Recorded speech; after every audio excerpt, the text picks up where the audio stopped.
Do you really need a layout? What? Of course! Having your trains on a table is what's expected in the model railroading scene, right?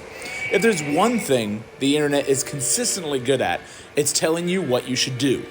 But we live in the information age, so what if you were simply presented with facts that help you make an informed decision that works for you, and not what people yelling in the comment section think you should do? When I think back to when my son and I were getting started in model trains, the overwhelming consensus was, "You should build a model layout," with lots of anti-carpet sentiment sprinkled in. And yes, if you'd followed us at all, you'll see that we did in fact build a custom table we put our O-gauge layout on. But we were having a lot of fun setting things up on carpet long before we were actually building this thing. So instead of me telling you what you should do, I'm going to present some pros and cons of both scenarios and let you decide what's best, because at the end of the day, it doesn't matter what I think or what some keyboard warrior on your choice of social media platforms wants to tell you if they don't know your scenario. And yes, there actually is a case for both.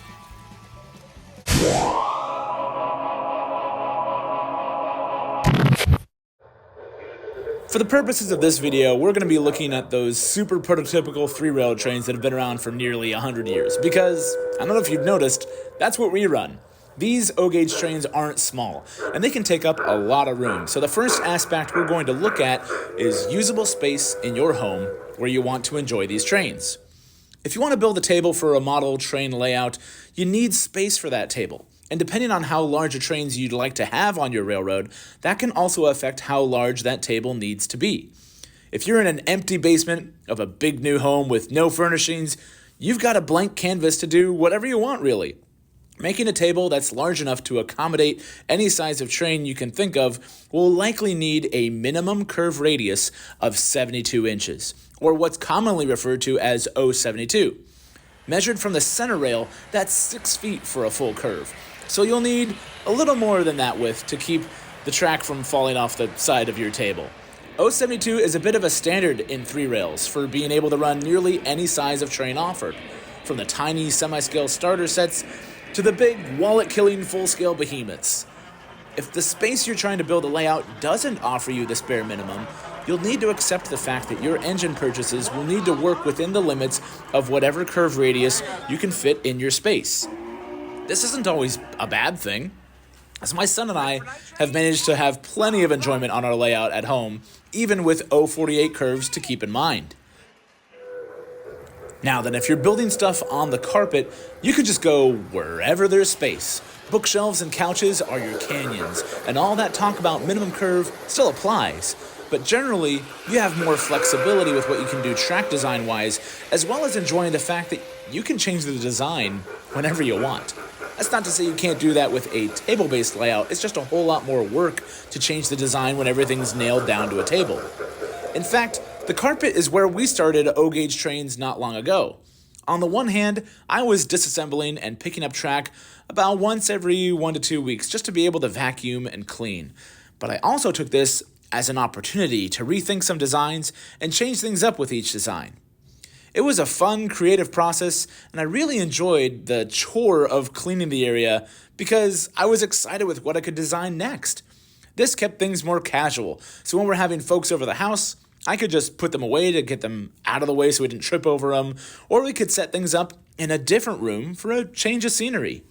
And if a different track design was desired, we could move the furniture to accommodate those ideas, to a point. And it was also when we started to run into further expansions both with the track design and the trains we were collecting when the idea of building a layout started to make a little bit more sense to us. Building a train table can take up a lot of space and will likely displace other pieces of furniture if you're using an existing space to build it. However, having a table means you pick up a lot of storage underneath that table. Many collectors use this space to store their boxes for the trains they run, but it can really be used for anything.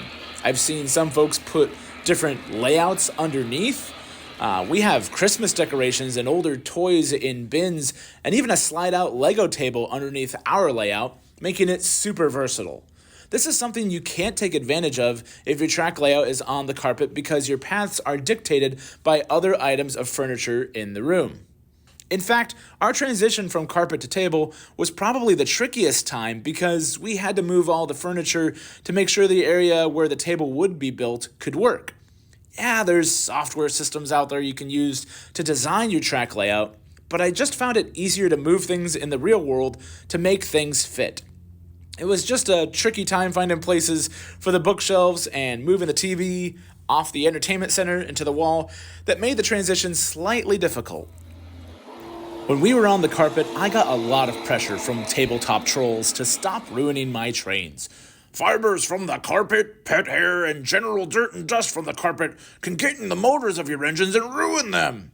But between the frequency of tearing up the track to clean and the nice plastic roadbed that Fast Track sits on, there honestly wasn't as much of a threat as the internet had led me to believe. Between the track cleaning and moving things on a regular basis and the protection the Fast Track provided, we probably could have continued without messing up our engines. If we were using older, more traditional tubular track, there would be more exposure to carpet fibers and such, but again, Lionel Fast Track kind of shielded our trains from this threat. Not only that, but the roadbed also helped keep any fluids dripping off the bottom of the engines or rolling stock off of the carpet. So despite the criticism that this track system frequently receives, it's a good place to start and is quite versatile and easy to work with. It's also what you get with most Lionel starter sets and what's available at most hobby shops, so it's very easy for us to expand our railroad empire on the carpet with Fast Track. Another argument I ran into frequently was with scenery and how I could only achieve that with a table-based layout. But that simply isn't true. There's plenty you can do with scenery on the carpet, and even if you want to get more realistic, there's folks like Ben Wayne that have proved there is a lot you can do without having a table-based layout. What he's been able to do with his trains is absolutely fantastic. All you carpet haters, eat your heart out with this amazing design. And thank you, Ben, for letting me use this as an example. I can't think of a better way to showcase what can be done on carpet.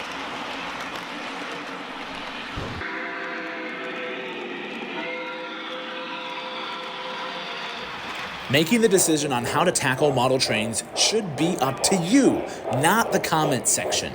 Consider the space you need, the kind of elements you want, how the space is going to be used, and make the choice that works for you.